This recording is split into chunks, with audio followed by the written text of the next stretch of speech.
Hello student, our next lecture is Plato's position against poetry. Let's we start our lecture from the introduction of Plato.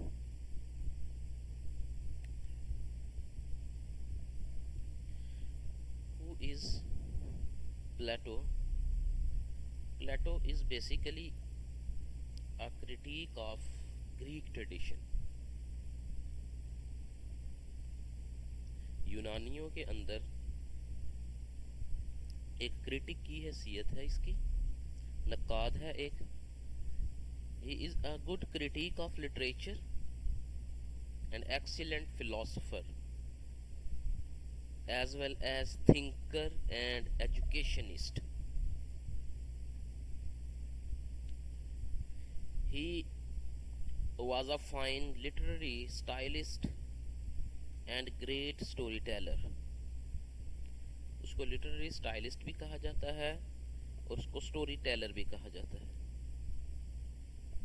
He introduced the theory of imitation in his famous book The Republic 375 BC before Christ. उसने एक book लिखी थी the Republic के नाम से, उसका जो है ना वो इंग्लिश में ट्रांसलेशन है. ठीक है, तो इसके अंदर उसने एक अपनी थ्योरी पेश की है. थ्योरी को उसने प्रेजेंट किया है थ्योरी ऑफ इमिटेशन के नाम से, और यही वो थ्योरी है जिसकी बेस पर उसने पोएट्री के ऊपर जो है ना ऑब्जेक्शंस किए हैं. ठीक है,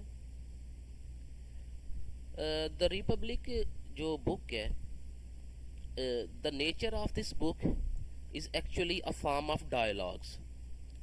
ठीक है, इसकी नेचर जो है ना वो बुक की वो डायलॉग्स की फॉर्म में है, और इसको वर्ल्डली मोस्ट इन्फ्लुएंशियल बुक जो है ना वो कहा जाता है द रिपब्लिक को. अब ये जो डायलॉग्स हैं इसके अंदर दो जो है ना कैरेक्टर्स हैं जो प्लेटो ने यहाँ पे लिए हैं. एक तो सोक्रेटिस है. Socrates, you have already know that Socrates is a teacher of Plato, and Glaucon, और दूसरा जो कैरेक्टर है वो ग्लूकोन है. दोनों जो है वो क्वेश्चन आंसरिंग मेथड के ज़रिए या डायलॉग्स के ज़रिए जो है वो रियलिटीज़ को एक्सप्लोर करते हैं. इसके अंदर डिफरेंट इसके टॉपिक्स हैं इस बुक के, और डिफरेंट टॉपिक्स के ऊपर डायलॉग की फॉर्म में कन्वर्सेशन है. यानी कि आप कहते हैं आंसर क्वेश्चन सेशन है एक हर टॉपिक के. तो इस तरह वो एक्सप्लोर करते हैं थ्रू आंसरिंग और क्वेश्चनिंग के, इसलिए ये dialogue between Socrates and Glaucon. तो important books that was written by the Plato, the Republic, Ion, the Laws, Phaedrus is also an other important work of the Plato. Now we move on our actual topic, the idea of imitation. One thing you should consider, one thing you should keep into your mind, the concept of imitation. अच्छा, यही imitation का जो concept है इसको ही use करता है प्लेटो. ठीक है, प्लेटो इसको यूज़ करके ऑब्जेक्टिफाई करता है, या समझ लें कि उसको क्रिटिसाइज करता है पोइट्री को. Same concept is used by the Aristotle also. इसी कॉन्सेप्ट को, इसी आइडिया ऑफ इमिटेशन को एरिस्टोटल भी यूज़ करता है. ठीक है, लेकिन वो पोइट्री के डिफेंस के अंदर इसको यूटिलाइज करता है. It means the imitation, the idea of imitation has its variance representations into every thinkers mind और अ फिलोसोफर्स माइंड. ठीक है, यानी कि इमिटेशन तो का जो आइडिया है वो डिफरेंट है डिफरेंट माइंड्स के अंदर, या डिफरेंट जो थिंकर्स हैं या जो फिलोसोफर्स हैं वो इसके आइडिया को डिफरेंटली एसोसिएशन करते हैं इसकी। तो first of all we have to see the idea of imitation, कि एक्चुअली इमिटेशन क्या चीज़ है उसको हम देखते हैं पहले। The Greek word which represent the imitation word is called mimesis। Greek word जो इसके पैरेलल है, ग्रीक्स के अंदर जो इसके पैरेलल वर्ड है इमिटेशन के, वो मिमेसिस है। It has no boundary. Imitation जो मिमेसिस है ये बाउंड्री कोई नहीं है इसकी। बाउंड्री का मतलब मैंने जो पहले बात की आपसे कि जो राइटर है वो वेरिएंस या उसको कह लें कि वेरिएंस या डिफरेंट मीनिंग्स जो हैं वो उनके माइंड्स के अंदर डिफरेंटली जो है ना प्लेस्ड है, और उसको डिफरेंटली वे में वो एसोसिएट कर रहे हैं। यानी कि इसको बाउंड नहीं है, ये बाउंडेड नहीं है ये वर्ड, इसका जो सेमेंटिक्स है वो बाउंडेड नहीं है। ठीक है, तो it has also psychological relevance. ज़ाहिर है when every person is free to use this word without any boundary, तो इट मीन्स कि there is also psychological relevance of this word. यानी कि हर जो बंदा है वो उसको सब्जेक्टिव मीनिंग भी दे सकता है ना, इसको सब्जेक्टिव मीनिंग देगा, बल्कि आप देखेंगे इसको आगे। तो all the actions in life are the results of it। यानी कि all the actions are the results of it। Idea of imitation ये क्या कहता है कि जो जितने भी जो नतायज है ना जिंदगी के, जो वो सारे के सारे इमिटेशन के रिजल्ट्स के अंदर जो है ना वजूद में आते हैं। All the actions are the results of it. यानी कि ज़िंदगी के अंदर जितने भी जो आमाल हैं, जितने भी जो वो फिज़िकल जो एक्शंस हैं, वो सारे इसका रिजल्ट है इमिटेशन का। Mimicry is a word you are also familiar of it. तो mimicry is also derived from this. Imitation से डिराइव हुआ है मिमिक्री का जो वर्ड है। मिमिक्री आपको पता है कि वो ये जो है ना क्लाउन स्टेज परफॉर्मेंस पे जिसको नकल करना कहते हैं, ठीक है ना, वो मिमिक करते हैं ना वहाँ पे, तो वहीं से जो निकला है ये इमिटेशन से ही, ये बेसिकली एक चीज़ जो या एक जो वर्ड है वो डिराइव हुआ है मिमिक्री, मिमेसिस से। तो limitation also has its own types। There are basically two types of imitation। Number one is imitation of inward। imitation of inward का मीनिंग ये है कि आइडियाज जितने भी हैं, इनवर्ड का मतलब है कि बातनी तौर पर, रूहानी तौर पर, यानी कि ऐसी इमिटेशन, ये ऐसा जो मिमिसिस जो जिसकी जो समत है वो अंदर की तरफ हो, यानी कि जो चीज़ जो है वो दिखाई ना दे सके, जिसको जो सिर्फ एक्सेप्ट किया जा सके।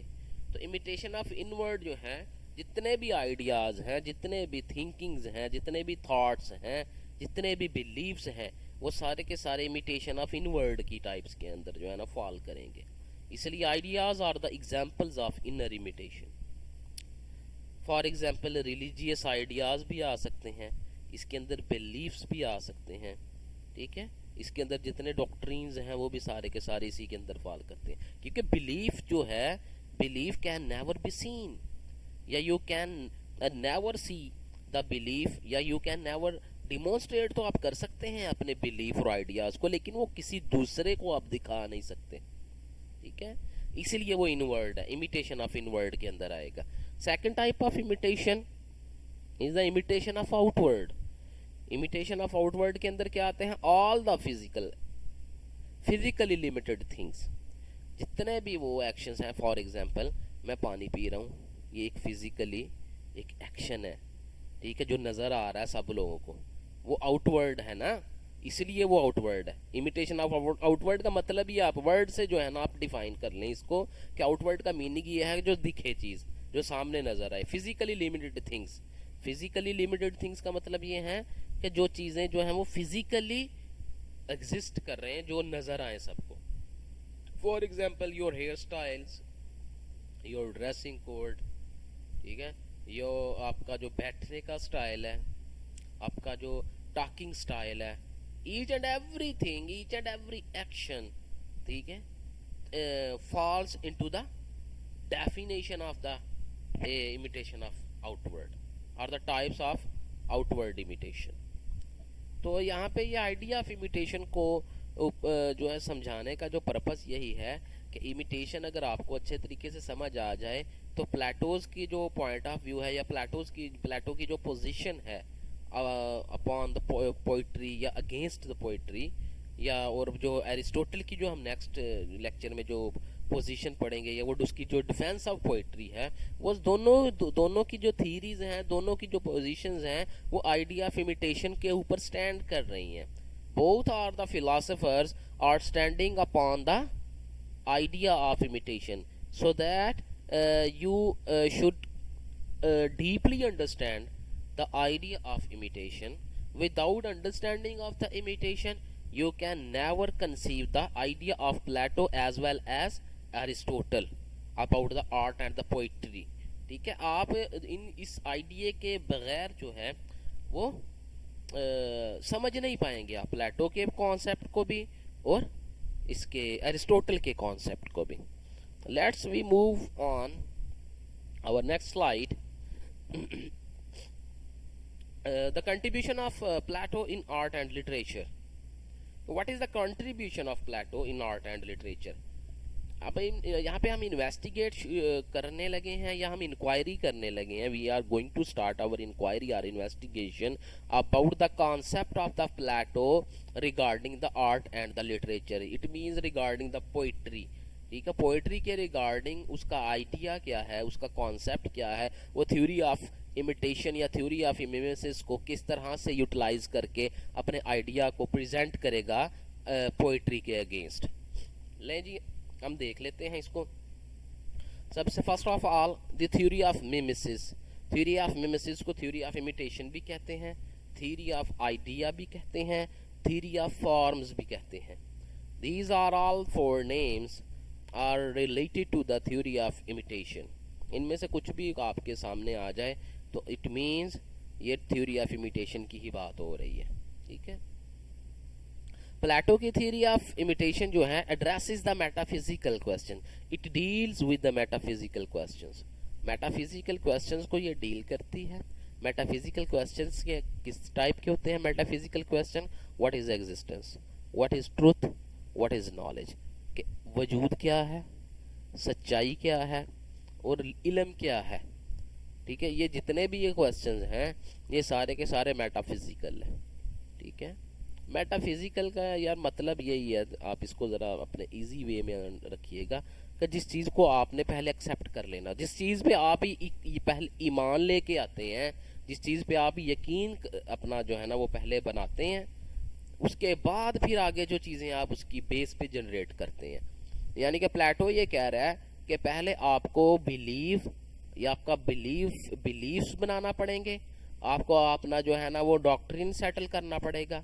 ठीक है, और वो जो डॉक्ट्रिन है और वो जो बिलीफ इटसेल्फ है वो अप्रोचेबल नहीं है, वो जो है वो कैप्चरिंग जो है ना नहीं हो सकता, वो कैप्चर नहीं है। ठीक है, कैप्चरिंग फिनोमिनन नहीं है, मेन वो ना आ नहीं सकता। वो ये एड्रेसेस द मेटाफिजिकल क्वेश्चन का मतलब ये है कि theory of mimesis in questions को पहले एड्रेस करती है प्लेटो की। ठीक है, कि एग्जिस्टेंस क्या चीज़ है, सच्चाई किसे कहते, सच्चाई क्या है और नॉलेज क्या है। हम देख लेते हैं कि कॉन्सेप्ट ऑफ रियलिटी यानी कि नॉलेज, एग्जिस्टेंस, ट्रुथ। ठीक है, इसका जो मेन क्वेश्चन है ये सारे के सारे ये तीनों की तीनों जो क्वेश्चंस हैं ये under the heading of what is reality, यानी कि कॉन्सेप्ट ऑफ रियलिटी के अंदर फॉल करते हैं ये तीनों की तीनों चीज़ें। ठीक है ना, एग्जिस्टेंस भी ज़ाहिर है, उसकी भी रियलिटी है कि वजूद किसे कहते हैं, सच्चाई किसे कहते हैं, ये भी एक रियलिटी है। असल में ये तीनों के तीनों जो है कॉन्स्टिट्यूएंट्स जो हैं ये बेसिक एक क्वेश्चन के अंदर फॉल करते हैं कि व्हाट इज़ द रियलिटी। तो व्हाट इज़ द रियलिटी को डील करती है थ्योरी ऑफ मिमेसिस। ठीक है, इसीलिए ये मेटाफिजिकल है। अच्छा, कॉन्सेप्ट ऑफ रियलिटी को हम देख लेते हैं कि कॉन्सेप्ट ऑफ रियलिटी क्या है according to Plato. Plato is talking about that it is the creation that is associated with the God.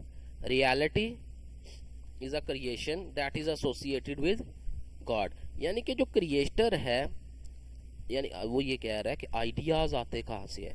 Theory of idea का माना ये है ना कि आइडिया जो है वो एक्चुअल है, वो रियल है। तो क्वेश्चन ये है कि idea, where the idea comes from, यानी कि आइडिया जो है वो आता कहाँ से है। तो प्लेटो ये कहता है creation is associated with God. Creation of the idea जो है ये किससे मुंसलिक है, ये गॉड से मुंसलिक है।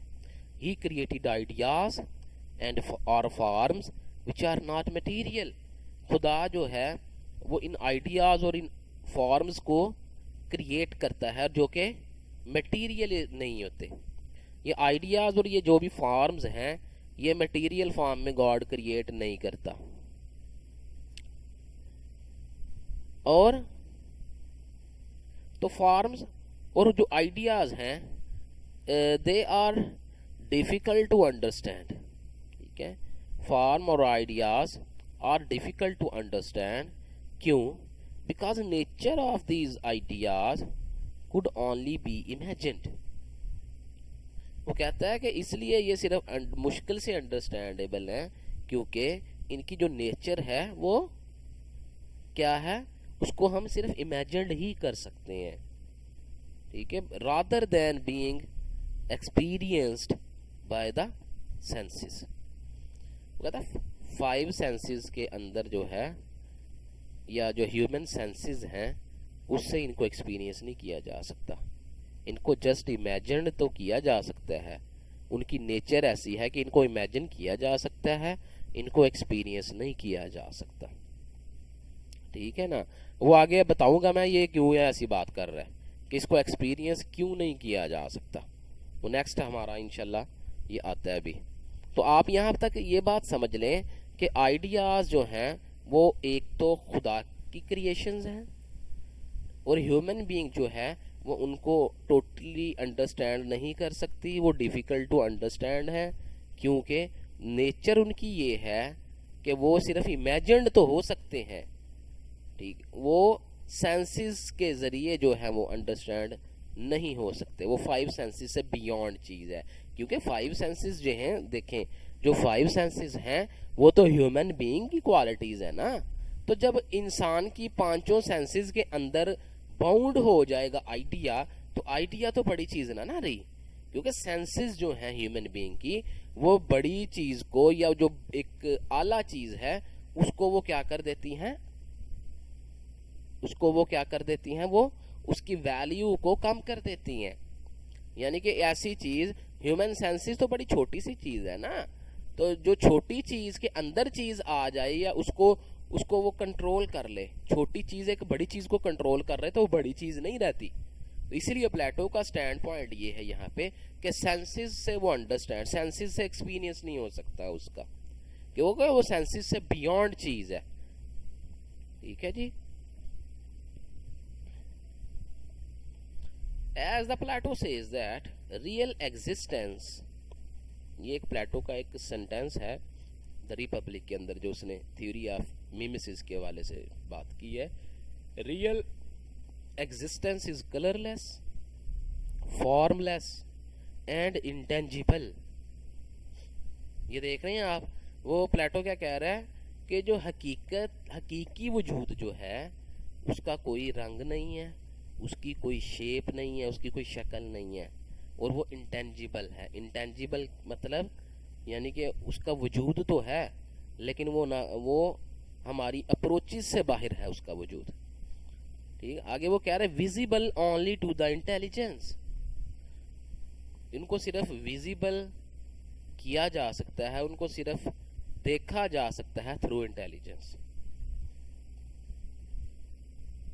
ये बात उसने पीछे मैंने बता दी है कि इमेजिनरी तो किया जा सकता है उनको, लेकिन उनको हम सेंसेस के जरिए एक्सपीरियंस नहीं कर सकते। नेक्स्ट जो पॉइंट है थ्योरी ऑफ इमिटेशन का, वो ये कहता है कि art art is device removed from the reality. जो आर्ट है वो 2 दर्जे कमतर है हकीकत से। हकीकत का मतलब यहाँ पे आइडिया है।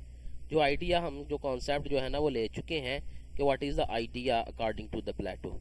तो यहाँ पे जो आइडिया है वो रियलिटी है, इससे वो आपने थोड़ा सा कंफ्यूज नहीं करना। तो आर्ट जो है वो डिवाइस रिमूव्ड फ्रॉम रियलिटी है, यानी कि 2 दर्जे कमतर है। मैं लफ्ज कमतर का इस्तेमाल कर रहा हूँ, मेरे ख्याल है से ये वर्ड जो है ना इस्तेमाल ये इंटेंशनली यूज कर रहा हूँ मैं कमतर का वर्ड, ठीक है ना, ताकि आप लोगों को समझ आ जाए। यानी कि वो कह रहा है हकीकत से 2 दर्जे कमतर चीज है आर्ट, एक जो कि धोखा देती है, इल्यूजन्स। वो अपने आप में एक धोखा है। वो आपको बताएगा भी कैसे, ये भी बताने लगा। वो इसको सारी को एक्सप्लेन करता हूँ मैं। कहता है आइडिया इज रियलिटी। ये देखा ना वो बात होगी कि आइडिया इज रियलिटी। तो थिंग फिर क्या है? आइडिया तो रियल हो गया, तो thing is the copy of that idea. जो चीज है, जो शय है, वो कॉपी होती है किसकी? उस आइडिया की। फॉर एग्जाम्पल कारपेंटर्स चेयर कि कारपेंटर्स की जो कारपेंटर है वो एक चेयर को जो है ना वो बनाता है, मेकअप करता है। एक बढ़ाई, एक ने कुर्सी बनाई। वो कहता है कुर्सी का एक आइडिया था, वो हकीकी है, क्योंकि खुदा ने कुर्सी, एक जो कुर्सी आइडिया की शक्ल में मौजूद है वो तो एज इट इज है, उसको नहीं कैप्चर कर सकते।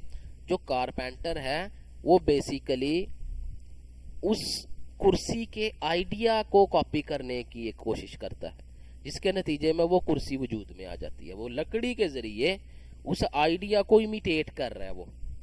वो रियलिटी को इमिटेट करता है, और रियलिटी को इमिटेट करने के बाद वो कुर्सी वजूद में आ जाती है, ठीक है। और आर्टिस्ट क्या करता है जी? आर्टिस्ट वो बढ़ई की बनी हुई जो कुर्सी है या उसकी जो चेयर है, वो मेकअप जो उसने की है वो उसको देखकर उसको पेंट करता है।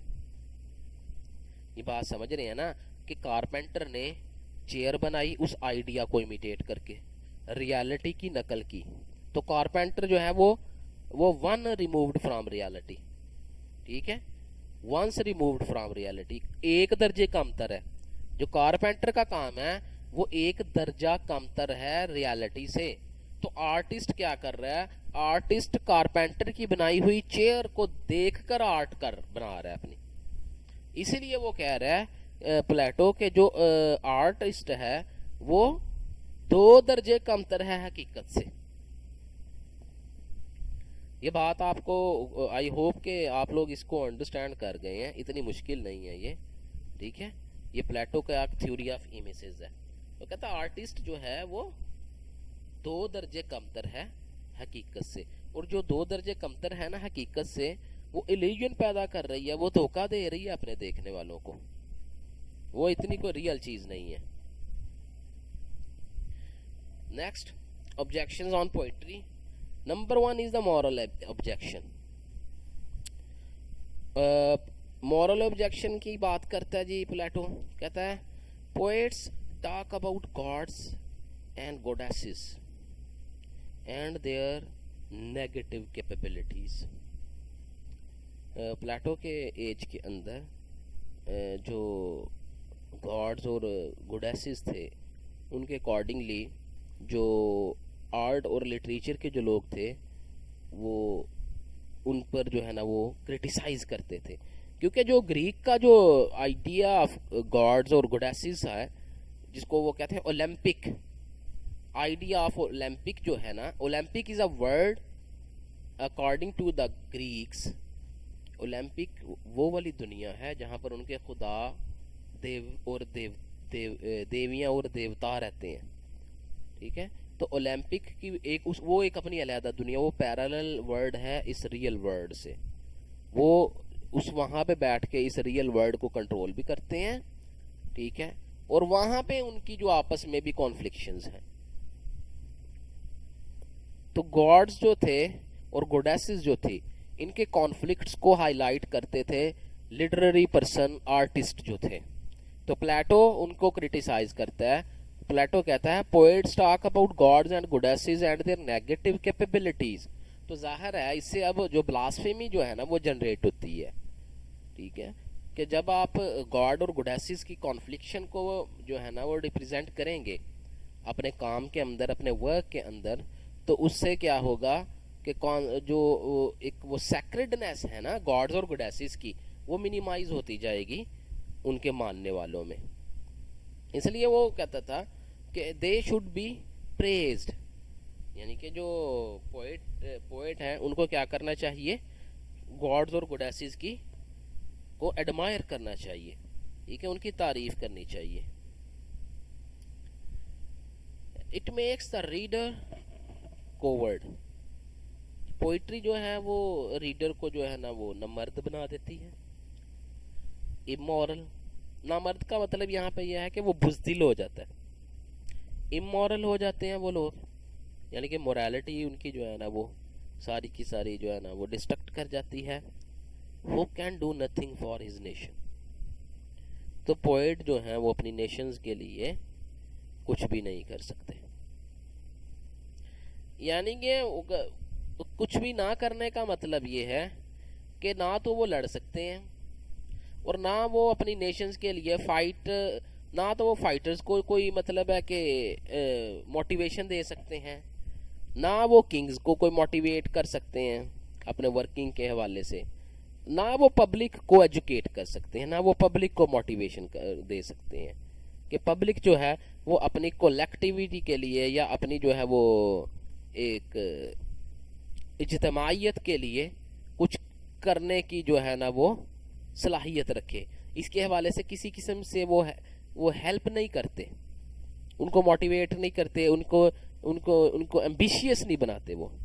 तो पोइट्री क्या करती है, वो अपने रीडर को ना जो है ना वो बुज़दिल बना देती है, इमोरल बना देती है, और ऐसी इस तरह की वो मेकअप करती है उसको कि वो अपनी कौम के लिए भी जो है ना बेचारा कुछ नहीं कर सकता। तो माइंड और reason is superior according to Plato, body and feelings is inferior.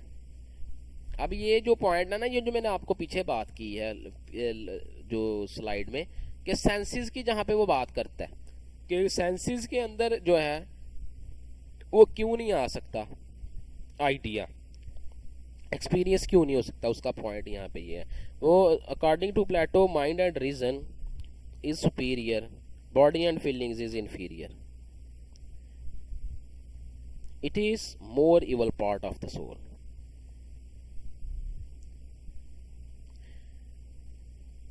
कहता है जो माइंड और रीजन है वो सुपीरियर है और बॉडी और फीलिंग्स जो है वो इंफीरियर है, और जो पोइट्री है वो फीलिंग्स को जो है वो एड्रेस करती है।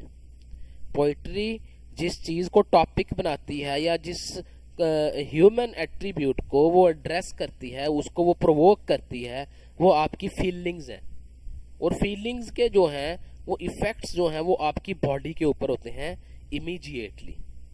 आप एक्साइटेड हो जाते हैं फीलिंग्स के नतीजे में, ठीक है। आप फीलिंग्स जब आप की मोटिवेट होती हैं तो आप एक्साइटेड हो जाते हैं, तो वो उसके नज़दीक एक्साइटमेंट जो है ये इन्फीरियर एक फिनोमिनन है।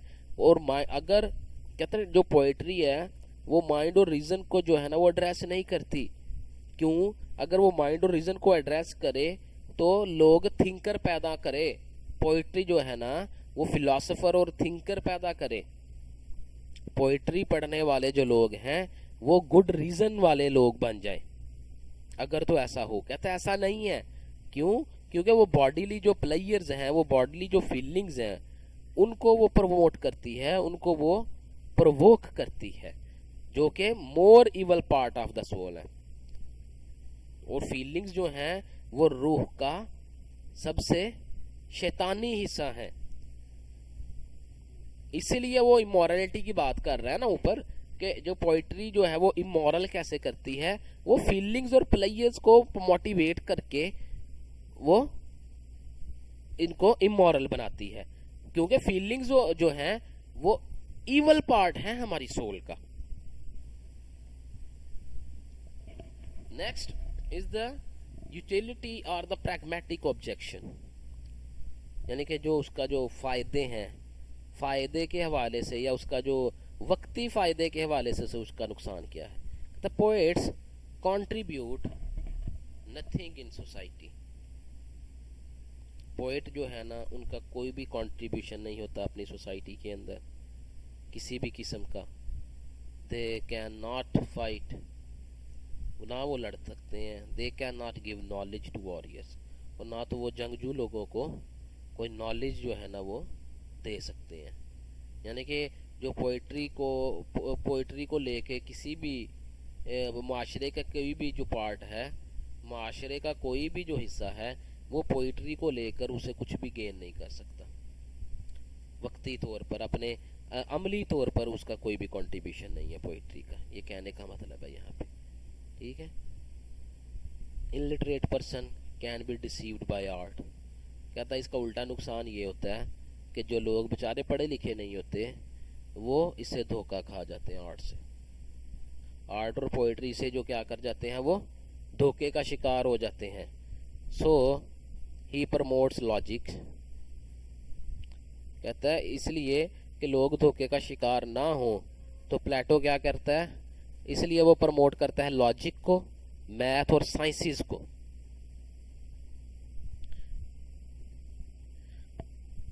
ये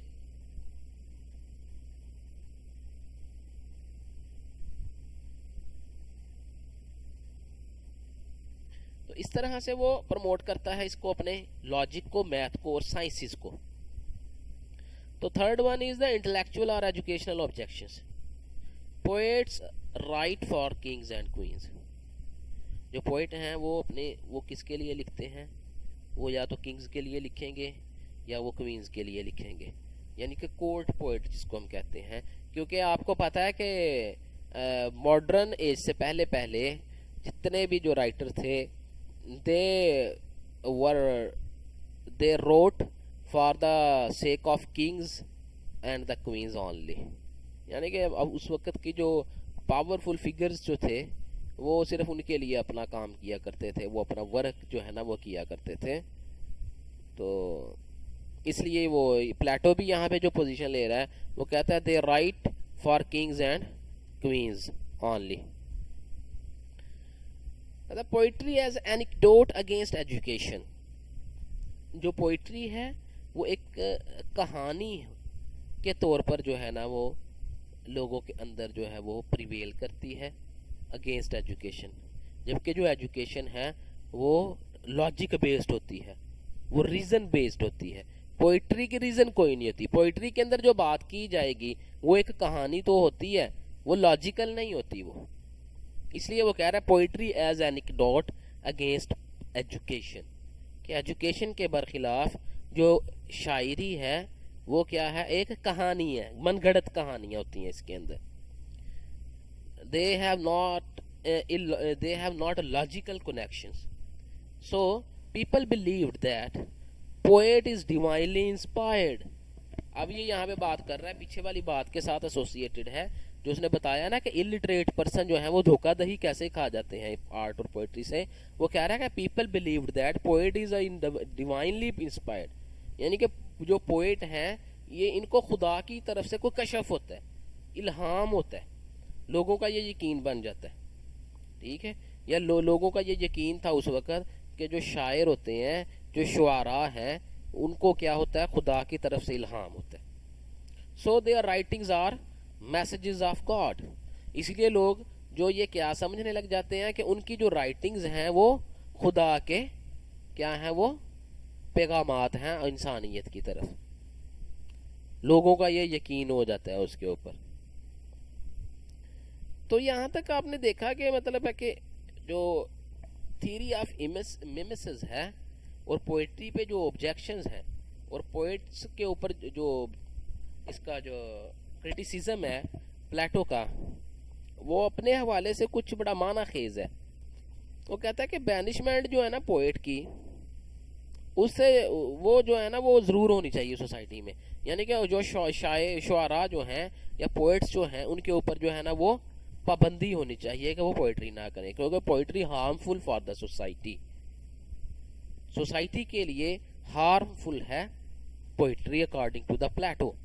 और पोएट्री जो है ये एग्जिस्ट नहीं करनी चाहिए किसी भी माशरे के अंदर अकॉर्डिंग टू द प्लेटो, ये मैं फिर बात कर रहा हूँ, और इसलिए जो प्लेटो है वो एब्सोल्युटली अगेंस्ट है पोएट्स एंड पोइट्री के। तो कंक्लूजन में देख लेते हैं। Conclusion is the imitation, imitation is true at some point. Imitation जो है वो कुछ पॉइंट्स के ऊपर ये ठीक भी है बात, जो इमिटेशन की थ्योरी इसने प्लेटो ने प्रेजेंट की है। But poetry is not harmful for society, लेकिन पोइट्री जो है वो नुकसानदेह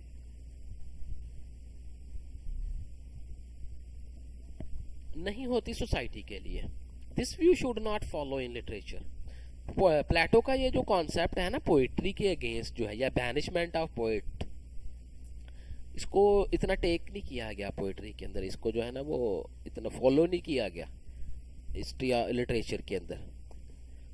लिटरेरी जितनी भी मूवमेंट्स हैं उन्होंने प्लेटो के जो वर्क को हमेशा से निगलेक्ट किया है, ठीक है, और इसको हमेशा से जो है ना वो एक अच्छी चीज़ नहीं समझा उन्होंने।